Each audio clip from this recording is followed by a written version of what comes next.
Hello friends, this is why S के classes. तो आज हम चैप्टर 1 थर्ड लेवल का पार्ट 2 शुरू कर रहे हैं। इसमें क्या है, हम यहाँ से शुरू करेंगे रीडिंग। तो मैं आपको पहले ही इसकी थोड़ी सी समरी दे देता हूँ।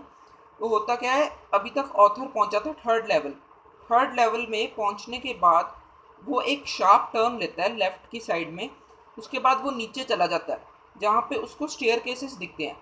पहले तो वहाँ पे कोई ह्यूमन की एग्जिस्टेंस नहीं दिखती, वहाँ पे कोई उसको पर्सन नहीं दिखता, वो सिर्फ अपने फुटस्टेप्स को सुन रहा होता है। पर बाद में जब वो और आगे पहुँचता है और टर्न्स लेता है, तो टर्न्स लेने के बाद उसे लोग दिखते हैं। और लोग बड़े अजीब तरह के दिखते हैं, मतलब उनके क्लोथ्स जो हैं वो 1890s के क्लोथ्स लगते हैं।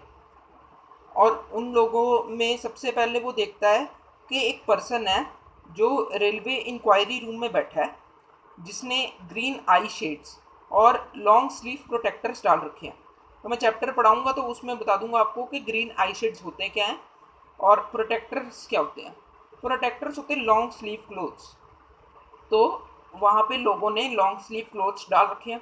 उसके बाद हमें डिस्क्रिप्शन मिलता है एक पर्सन का, जिसके पास एक गोल्ड की वॉच है जो उसने अपनी पॉकेट में रखी हुई है। और उसके बहुत लंबी लंबी मूछें हैं। उसके जो क्लोथ्स हैं वो भी बहुत अलग हैं, जो कि हमें 1894 की याद दिलाते हैं। तो अब हम शुरू करते हैं। The corridor I was began in angling left and slanting downward. मैं आपको ये पैराग्राफ जो है इतना इम्पोर्टेंट नहीं है, इसमें सिर्फ इतना डिस्क्रिप्शन दे रखा है कि ऑथर जो है वो कौन से टर्न्स लेता है, शार्प टर्न्स लेता है, जिससे वो थर्ड लेवल में पहुंचता है।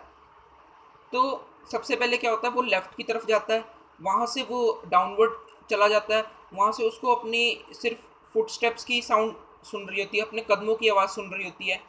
उसके बाद वो एक हॉलो प्लेस में जाता है, एक खाली प्लेस में जाता है। वहाँ से उसको लोग जो है दिखते हैं जो बातें कर रहे होते हैं। और इसी तरह वो थर्ड लेवल में पहुँच जाता है। For just a moment he I thought I was back in the second level. अब ऑथर को सबसे पहले लगता है कि वो वापस सेकेंड लेवल में पहुंच गया, पर ऐसा कुछ नहीं होता, ऑथर थर्ड लेवल में पहुंच चुका है। अब वहाँ पे थर्ड लेवल में कौन कौन सी चीज़ें उसको दिखती है, उसके बारे में हम डिस्कस करेंगे। अब सबसे पहले जब थर्ड लेवल में ऑथर पहुंचता है, तब उसको एक रूम दिखता है जहाँ पे एक पर्सन बैठा है जिसने ग्रीन आई शेड्स और लॉन्ग ब्लैक स्लीव प्रोटेक्टर्स पहन रखे हैं।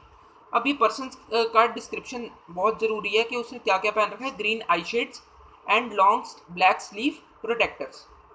तो वहाँ के जो रूम्स हैं, रेलवे इंक्वायरी रूम्स, और जहाँ पे टिकट विंडोज़ हैं, वो बहुत छोटी छोटी हैं, ओल्ड स्टाइल है और वुड की बनी हुई है।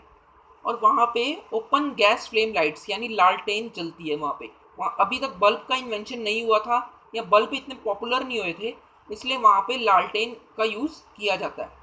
इसलिए यहाँ पे बात कर रखी है, then I saw why they were open gas flame lights. Okay,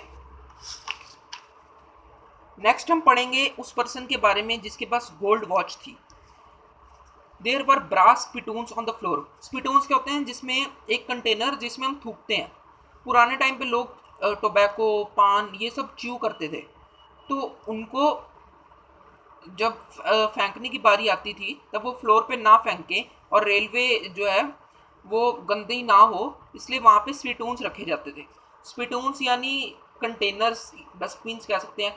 अगर आज के टाइम पे कहीं हमारी इंडियन रेलवे में स्पिटून्स रखे जाएं, तो वो तो या तो चुरा लिए जाएंगे या फेंक दिए जाएंगे।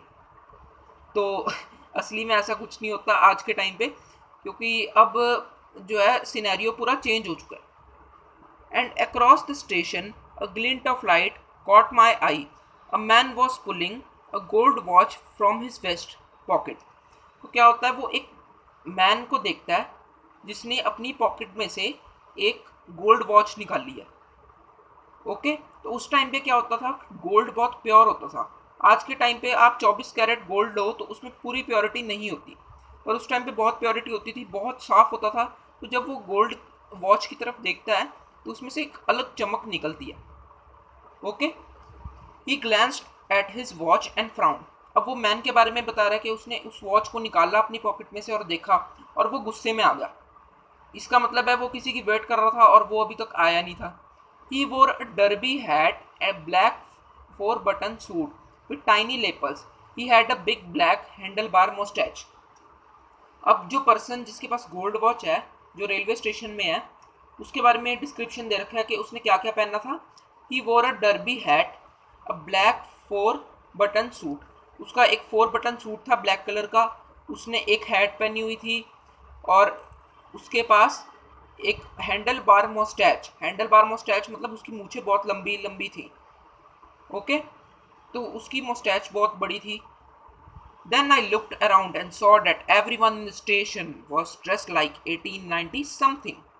I never saw so many beards, sideburns and fancy mustache in my life. तो पुराने टाइम पे क्या होता था, लोग साइड में भी मूछें रखते थे, दाढ़ी रखते थे बहुत बड़ी बड़ी, जो कि उनके बालों से होके नीचे तक आती थी. उनके साइडबर्न्स, इन्हें साइडबर्न्स कहते हैं, और फैंसी मस्टैचेस, मूछें रखी हुई थी. A woman walked in through the train gate. She wore a dress with the leg of mutton sleeves and skirts to the top of her high-buttoned shoes. तो वहाँ पे यहाँ पे लोगों के क्लोथ्स का डिस्क्रिप्शन दे रखा है कि लोग किस तरह के क्लोथ्स पहनते थे 1890 में, जो कि एक थर्ड लेवल की बात कर रखी है, लेवल ऑफ इमेजिनेशन. ओके, इसके बाद है to make sure I walk down to a news boy and glanced at the stock of papers. अब क्या होता है कि ऑथर जो है पहले रेलवे स्टेशन में था. वो वहाँ से जब निकल रहा होता है प्लेटफॉर्म पे, तब वो एक छोटे से बच्चे को देखता है. वो बच्चे ने एक वर्ल्ड द वर्ल्ड नाम का एक न्यूज़पेपर था उसी टाइम में, वो पकड़ा होता है और वो बेच रहा होता है.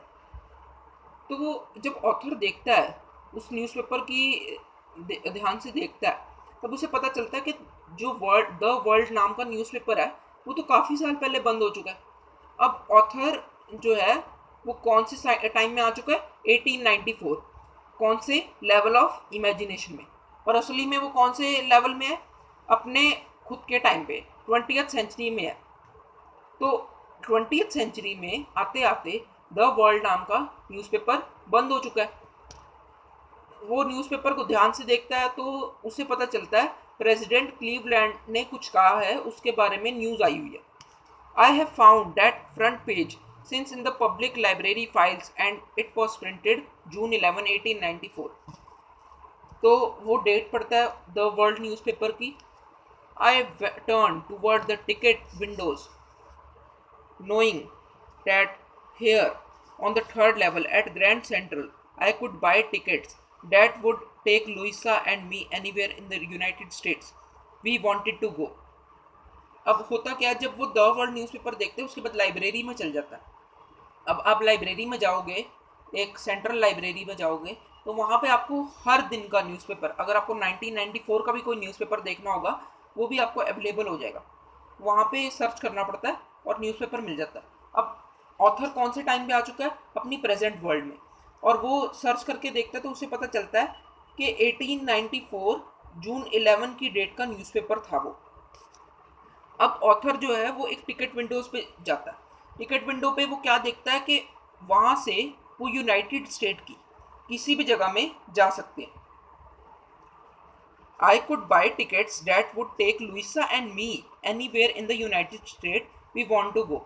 लुइसा उसकी वाइफ थी, तो वो वहाँ पे टिकट विंडो में देखता है कि वो यूनाइटेड स्टेट की कौन सी भी जगह में जा सकते हैं टिकट यहाँ से लेकर. And I wanted 2 tickets to Galesburg, Illinois. Have you ever been there? It's a wonderful town, still with big, old frame houses, huge lawns, tremendous trees, whose branches meet overhead and roof the streets. तो क्या होता है कि author अब गैलेसबर्ग इलियनॉइस के बारे में बात कर रहा होता है. अब ये जब टिकट विंडोज़ पे जाता है तो 1894 का साल है, मतलब वो थर्ड लेवल में है. पर जब वो गैलेसबर्ग के बारे में बात कर रहा होता है तब कौन से साल में है, वो अपने प्रेजेंट टाइम में द 20th सेंचुरी. अब ये इसके बारे में वो किससे बात कर रहा होता है, अपने friend psychiatrist friend Sam winner से. अब गैलेसबर्ग का डिस्क्रिप्शन बहुत इंपॉर्टेंट है. इसमें क्या बताया है कि एक वंडरफुल टाउन है जहाँ पे बड़े बड़े हाउसेज हैं, बड़े बड़े खेत हैं और बड़े बड़े ट्रीज़ हैं, जिसके ब्रांचेस जो होती हैं वो ऐसे मिलती हैं, ऐसे. और एक तरह से डोर बनाती हैं। And in 1894, summer evenings were twice as long, and people sat out on their lawns, the men smoking cigars, talking quietly, the women waving the palm leaf fans, with the fireflies all around. In a peaceful world, to be back there were with the First World War still 20 years off, and World War II over 40 years in the future. I wanted 2 tickets for that. अब author जब गैलिसबर्ग के बारे में बता रहा होता है वो प्रेजेंट वर्ल्ड में होता है। अब ये सब वो किसको बता रहा होता है? अपने साइकेट्रिस्ट फ्रेंड सैम विनर को। वो बता रहा होता है कि वहाँ के जो 1894 का जो टाइम है, हाँ क्या टाइम है। वहाँ पे लोग जो है बहुत मज़े करते हैं, सिगार्स पीते हैं शाम को, और वुमेंस जो होती हैं वो अपने पंखे चला रही होती हैं और बातें कर रही होती हैं। तो गपशप करने के लिए बहुत अच्छा टाइम है 1894। और अभी वर्ल्ड वॉर को भी 20 साल पड़े थे, वर्ल्ड वॉर टू को भी 40 साल पड़े थे। तो इस तरह का डिस्क्रिप्शन वो दे रहा होता है गैलिसबर्ग के बारे में। किसको? अपने साइकियाट्रिस्ट फ्रेंड सैम विनर को। उसके बाद क्या आता है? The clerk figured the fair, he glanced at my fancy headband, but he figured the fare, and I had enough 2 coach tickets one way. But I counted out the money and looked up. The